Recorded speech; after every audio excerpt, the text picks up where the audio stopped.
अस्सलाम वालेकुम दोस्तों, अपनी नेक्स्ट वीडियो के साथ आपको वेलकम करता हूं अपने इस चैनल में। उम्मीद है सब खैरियत से होंगे। तो सबसे पहले तो बात करेंगे कि स्पेन से बाहर दनी और पासपोर्ट की तजदीद करवाने के लिए क्या कुछ ज़रूरी है, क्या ऐसा मुमकिन है या नहीं है, इस पे बात करेंगे क्योंकि काफ़ी दोस्तों ने इसके बारे में पूछा है। इंग्लैंड को इल्लीगल इमिग्रेंट्स पे नाकामी, इस पे बात करेंगे। पेंशन लेने के लिए कम से कम कितने साल काम ज़रूरी है, इस पे काफ़ी दोस्तों को कन्फ्यूजन है, इस पे तफसीली बात करेंगे। स्पेन का यूरोप में नौकरियों के लिए एक नया जो है पोर्टल ओपन करने का ऐलान किया और इस पे सबसे पहले जिस मुल्क में जॉब्स की अनाउंसमेंट की गई है इस पे बात करेंगे सेपी की तरफ से। तो इस पे वीडियो के आखिर में बात करेंगे। सबसे पहले तो स्पेन से बाहर अगर दनी और पासपोर्ट आपका ख़त्म हो जाता है स्पेन का, तो आप किस तरह से रिन्यू करवा सकते हैं, करवा भी सकते हैं या नहीं करवा सकते, इस पे बात करते हैं। दोस्तों फॉर एग्जांपल आप इंग्लैंड चले गए, ठीक है, वहाँ का आपने जाके स्टेटस ले लिया। अब जो आपके पास या आपके बच्चों के पास अमूमन तौर पे बच्चों का एक्सपायर होता है कि वो बच्चों को कम अरसे का मिला होता है, तो वो अगर आपको मिलता है, मैं यहाँ पे थोड़ा सा आपको बताता चलूँ कि अगर बच्चे आपके 5 साल से कम उम्र के हैं तो उनको जो है 2 साल का ही पासपोर्ट और दनी जो है वो मिलता है। उसके बाद वो एक्सपायर हो जाते हैं, आपने दोबारा रिन्यू करवाना होता है। और अगर आपके बच्चों की उम्र जो है वो 12 साल से कम है तो फिर आपको 5 से 12 साल के दरमियान जो है वो 5 साल का इशू होता है। उसके बाद जो है वो आपको 10-10 साल के इशू कर दिए जाते हैं। अब यहाँ पे मसला क्या आता है कि बच्चों का क्योंकि कम अरसे का इशू होता है, तो इस सूरत में क्या होता है कि आपको वो एक्सपायरी जब होते हैं तो आपको वो रिन्यू करवाना होता है। अब यहाँ पे स्पेन का मैं रूल आपको बताता चलूँ। पाकिस्तान का तो ये है कि आपने ऑनलाइन भी अप्लाई किया तो आपका बाई डाक आपके घर आ जाता है। आईडी कार्ड अगर दुनिया में किसी भी कोने में आप रहते हैं, नादरा की वेबसाइट पे जाके आप अप्लाई करते हैं, आपके घर में बन के आ जाता है। नी भी आपकी आ जाती है, मतलब कि नादरा का आईडी कार्ड और पासपोर्ट भी बन के आ जाता है। लेकिन स्पेन की सिचुएशन थोड़ी सी डिफरेंट है। सबसे पहले तो ये कि आप दूसरे जिस मुल्क में हैं वहाँ पे आप या किसी भी दुनिया के मुल्क में आप दनी नहीं रिन्यू करवा सकते। दनी के लिए आपको स्पेन में आना पड़ता है और स्पेन में किसी न किसी कमिसारियों में आके ही आपने अपनी दनी जो है वो रिन्यू करवानी है। पासपोर्ट आप जिस मुल्क में भी रहते हैं या जिस मुल्क में भी आपका पासपोर्ट रहते हुए एक्सपायर हुआ है स्पेन का, वहाँ पे जाके आप इसको रिन्यू करवा सकते हैं, तो आप सफ़र कर सकते हैं। और सफ़र के लिए आपको मालूम है कि दनी ज़रूरी नहीं है, पासपोर्ट चल जाता है। तो ये बात आपने जहन में रखनी है कि जो दनी है वो स्पेन के अंदर ही किसी जगह पे आपने आके रिन्यू करवानी है, अदरवाइज़ वो रिन्यू नहीं होगी।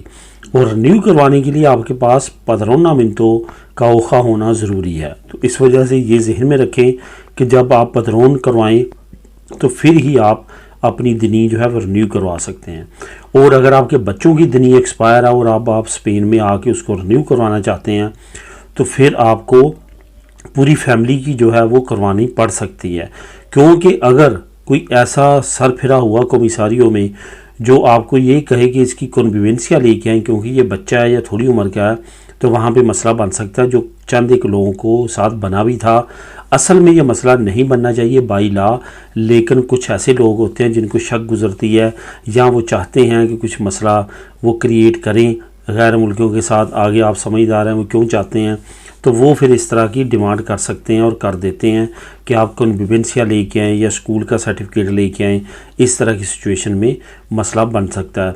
लेकिन नेशनलिटी पे जो दनी और पासपोर्ट मिलता है इस पे इतनी ज़्यादा प्रॉब्लम नहीं होती जितनी कि परमानेंट रेजिडेंसी कार्ड पे, जो कि ज़्यादा अरसा लोग बाहर रहते हैं उनकी कार्ड्स पे बनती है। तो ये है सिचुएशन कि आपको लाजमी तौर पे दनी रिन्यू करवाने के लिए स्पेन आना पड़ेगा, लेकिन पासपोर्ट आप किसी भी मुल्क में रहते हुए रिन्यू करवा सकते हैं। यहाँ पे एक और अहम बात आपको बताता चलूँ। स्पेन के बाई लॉ, स्पेन के कानून में ये लिखा है कि अगर आप 3 साल से ज़्यादा स्पेन से बाहर रहते हैं और किसी और मुल्क में रहते हैं, तो उस मुल्क में जो स्पेन की एम्बेसी है उसको लाजमी तौर पे आप पे वाजिब है कि आपने 3 साल के बाद उनको बताना है कि मैं अब यहाँ पे रह रहा हूँ, ये मेरा एड्रेस है, मैं स्पेनिश हूँ और यहाँ पे मैं ये काम कर रहा हूँ। उससे क्या होगा कि आपके बर वक्त कोई आपको ख़बर देनी हो कि आपकी मदद के लिए कोई रब्ता करना हो या कुछ भी हो सकता है उस मुल्क में, तो उसके लिए वो हुकूमत के पास आपका डाटा रहता है, आपके इदाद शुमार रहते हैं। तो इस वजह से बाई लॉ आपने ये भी उनको बताना है। और अगर आपने उस मुल्क की नेशनलिटी ले ली है तो फिर वो बाई लॉ आप पे बताना वाजिब है, ताकि आपकी स्पेन की नेशनलिटी को वो कैंसिल कर दें। अगर तो डबल नेशनलिटी का मुआहदा है तो फिर किसी तरह की भी कोई प्रॉब्लम की ज़रूरत नहीं है या परेशान होने की। इंग्लैंड को इलीगल इमिग्रेंट्स पे नाकामी। अब नेक्स्ट ईयर इंग्लैंड में इलेक्शन हो रहे हैं और इंग्लैंड की ये कोशिश है इस वक्त जो हुकूमत है कंजर्वेटिव पार्टी की, उनके जो वज़रा हैं और प्राइम मिनिस्टर हैं, जो होम सेक्रेटरी हैं, उनकी यही कोशिश है कि किसी न किसी तरह आवाम को ये शो अप कराया जाए कि हम बहुत ज़्यादा सीरियस हैं इलीगल इमिग्रेंट्स को मुल्क से निकालने में या उनको रोकने में। लेकिन हालात इसके बिल्कुल उल्ट है। जब से ब्रेक्सिट हुआ 1 लाख के करीब इलीगल इमिग्रेंट सिर्फ कश्तियों के ज़रिए यूके में इंटर हो चुके हैं, जो कि यूके के लिए दर्द सर बन चुके हैं और बहुत ज़्यादा वो परेशान है कि इनको किस तरह से इनके साथ निपटा जाए। कभी तो वो फ्रांस के साथ मुआहदा करने की कोशिश करते हैं, मुआहदा कर भी लेते हैं, बहुत भारी रकम भी उनको देते हैं, लेकिन रिज़ल्ट ज़ीरो। तुर्की के साथ करते हैं कि एशिया के ज़रिए और दूसरे मालिक से, अफ्रीका से एशिया, तुर्की के ज़रिए लोग यूनान यूरोप में इंटर होते हैं, तो तुर्की को फंडिंग करते हैं कि वो रोके, लेकिन वो भी रिज़ल्ट देता है लेकिन इतने अच्छे नहीं निकलते।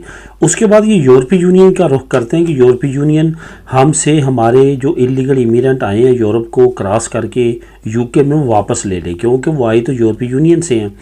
लेकिन यूरोपीय यूनियन ने इस पे बात करने से ही इनकार कर दिया कि इस मौजू पे बात ही नहीं हो सकती, इमिग्रेंट लेना तो एक तरफ। तो इस तरह से यूके को बहुत ज़्यादा नाकामियों का सामना है। आने वाले वक्त में यूके बहुत ज़्यादा प्रॉब्लम में मज़ीद जा सकता है अगर इसने हिकमत अमली के साथ इलीगल इमिग्रेंट्स को आगे लीगल करने के प्रोसेस की तरफ या दूसरे प्रोसेस की तरफ ना गया। लेकिन यूके को बहुत ज़्यादा डर है कि अगर वो इनको लीगल करने के प्रोसेस की तरफ जाएगा तो बहुत ज़्यादा मज़ीद इलीगल इमिग्रेंट यूके में इंटर हो जाएंगे कश्तियों के ज़रिए। किसी हद तक वो इस पे राइट पे है, क्योंकि अभी अगर इलीगल इमिग्रेंट्स नहीं रुक पा रहे, अगर वो इनको लीगल करने के प्रोसेस की तरफ जाता है तो मज़ीद इलीगल इमिग्रेंट जो है वो यूके में इंटर होंगे।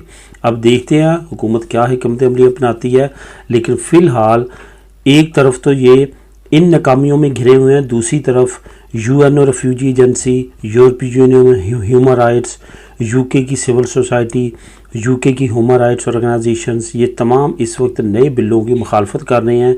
और हाउस ऑफ लॉर्ड में भी यूके को बहुत ज़्यादा नाकामियों का सामना है, वहाँ पे भी ये कोई बिल पास नहीं करवा पा रहे जो कि इमिग्रेंट्स के अगेंस्ट होता है। अब देखते हैं नई अपडेट्स जैसे आएंगी वो भी आप लोगों के साथ शेयर करूँगा। दोस्तों पेंशन की बात करते हैं कि अगर स्पेन में हम रहते हैं और यहाँ पे काम करते हैं तो कम से कम कितना काम होना चाहिए जिसके बाद हम पेंशन ले सकें। ये काफ़ी इंटरेस्टिंग क्वेश्चन है और काफ़ी लोग इसके बारे में पूछते हैं। सबसे पहले तो दोस्तों एक दो चीज़ें जो मैं आपसे पूछना चाहता हूँ, आपको बताना चाहता हूँ जो कि अमूमन तौर पर आप कमेंट में पूछते हैं। सबसे पहली बात तो ये कि ये आपके अपने जहन से निकाल दें कि आपको कम से कम इतना काम करना है, ठीक है। अगर तो आप 100% पेंशन लेना चाहते हैं तो फिर तो आपको मालूम है कि 37 साल 9 महीने आपने काम करना है। अगर आप फुल 100% पेंशन की जो अमाउंट गवर्नमेंट की तरफ है आपकी वो लेना चाहते हैं, तो अगर उससे कम एक ही सूरत में आपको अमाउंट मिल सकती है, वो ये कि खुदा न खास्ता आप मेडिकली अनफिट हो जाएं काम करने के लिए। अगर तो आप उसकी परसेंटेज के मुताबिक होंगे उस हिसाब से आपको पेंशन मिलेगी, लेकिन उसमें यह है कि आपकी बीमारी इन्वॉल्व हो जाती है जिसमें आपकी रेशो कुछ बढ़ जाती है। अब अगर आपने 5 साल काम किया है, मैं ख़ुद जानता हूँ ऐसे लोगों को, बाद में खुदा न खास्ता ऐसी बीमारी लगी आप काम नहीं कर सकते तो पेंशन लग जाती है, कम लगती है, लग जाती है।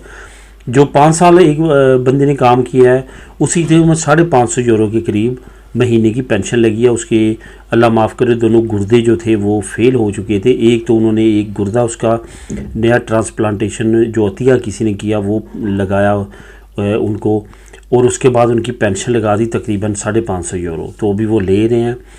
और इसके अलावा अगर खुदा न खास्ता आप की ऐसी बीमारी में लग जाते हैं कि जिसमें आपकी 40%, 50% या 60% काम की आपकी है और बाकी नहीं है, तो उस हिसाब से वो फिर लगा देते हैं और आपको काम की परमिशन भी साथ मिल जाती है। लेकिन इजी काम करने की, भारी काम आप नहीं कर सकते, वो डॉक्टर की रिकमेंडेशन के मुताबिक होता है। पेंशन लगा देते हैं, उतनी नहीं लगती लेकिन कम लगती है, और आपको साथ साथ काम की परमिशन भी मिल जाती है। ये भी एक कैटेगरी होती है।